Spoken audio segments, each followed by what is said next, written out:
লাগেজপত্র গুছিয়ে বরকে সঙ্গে নিয়ে বেরিয়ে পড়লাম এক অজানা অচেনা জায়গার খোঁজে। না না, কোনো অচেনা অজানা জায়গা নয়, যাচ্ছি কলকাতা থেকে আসাম। কারণটা হচ্ছে আমার জ্যাঠতুতো ভাইয়ের বিয়ে। নমস্কার বন্ধুরা, আমার চ্যানেলে আপনাদের স্বাগত জানাই। আপনি যদি আমার চ্যানেলে নতুন বন্ধু হয়ে থাকেন তাহলে আমার চ্যানেলটি সাবস্ক্রাইব করে পাশে থাকবেন এবং ভিডিওটি যদি ভালো লেগে থাকে তাহলে অবশ্যই একটা লাইক ও কমেন্ট করবেন। পৌঁছে গেলাম হাওড়া ব্রিজে। ব্রিজের ওপর থেকে মা গঙ্গার বয়ে যাওয়ার অপূর্ব মনোরম দৃশ্য সত্যি মনোমুগ্ধকর।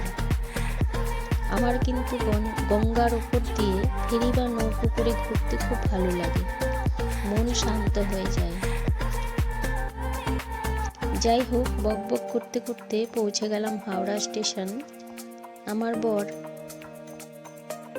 বলল আমরা এখানেই নেমে যাব,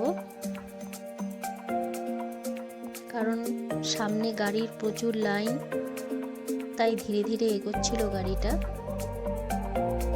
তাই আমরা এখানেই নেমে গেলাম।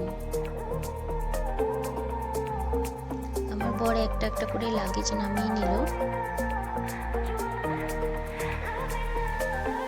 ওই লাল ট্রলিটা প্রচণ্ড ভারী ছিল, তাই ও নামাতে পারছিল না। ড্রাইভার দাদা আমাদের হেল্প করে দিল। ভারী তো হবেই, ভাইয়ের বিয়ে বলে কথা, সমস্ত জিনিসপত্র নেওয়া হয়েছে। আমার বর তো লাগেজ বইতেই ব্যস্ত। একবার করে পেছন ঘুরে দেখছে তার বউটি ঠিকঠাক তার পেছন পেছন আসছে কিনা। ঢুকে পড়লাম হাওড়া স্টেশনের ভেতরে। ফাঁকা একটা জায়গা দেখে বসে পড়লাম। এই স্টেশনটা কলকাতা শহরের মধ্যে সব থেকে ব্যস্ততম জায়গা বলতে পারেন। এখন একটু ফাঁকা দেখা যাচ্ছে, কিন্তু সব সময় স্টেশনে এত ভিড় থাকে যাকে জনজোয়ার বললে ভুল হবে না।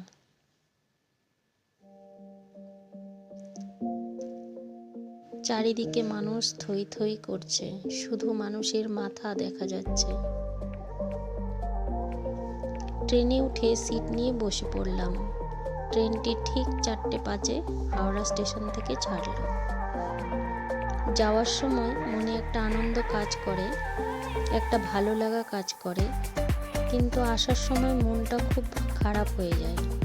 মনে হয় সব মেয়েদেরই এমনটা হয়। বাবার বাড়ি যাওয়ার সময় মনটা খুশিতে ভরে ওঠে, মনে হয় যেন কতদিন পর বাবা মাকে দেখতে পাবো। যাই হোক, যেতে যেতে চাষের মাঠে হলুদ রঙের সর্ষে ফুলগুলো দেখে মনটা খুশিতে ভরে গেল। মনে হচ্ছে প্রকৃতি যেন হলুদ ও সবুজে মেতে উঠেছে এবং সেজে উঠেছে। অপূর্ব সুন্দর লাগছে দেখতে।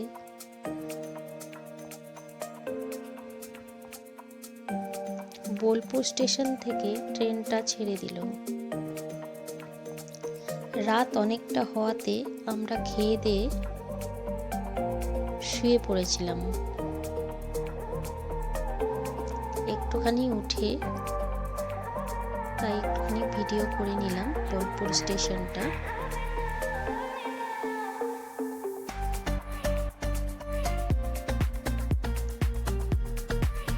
রাত্রির দৃশ্য, তাই একটু অন্ধকার। পরদিন সকাল 9টা নাগাদ গুয়াহাটি স্টেশন পৌঁছে গিয়েছিলাম।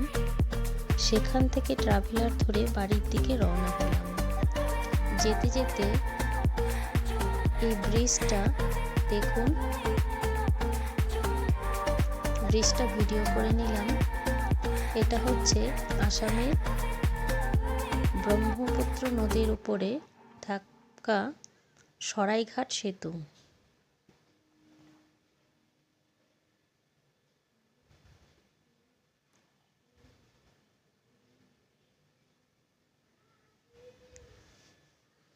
আসামে ঢুকলেই মনে হয় প্রকৃতি যেন আরেকটি রূপে সজ্জিত। পাহাড়, নদ, নদী, কত সুন্দর। বিয়েবাড়ি ঢুকেই সবাই ব্যস্ত হয়ে পড়ল গান বাজনা নিয়ে। তো আমার ব্লগটি আমি এখানেই শেষ করলাম। দেখা হবে আবার পরের ব্লগে।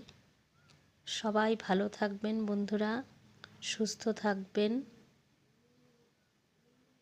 টাটা।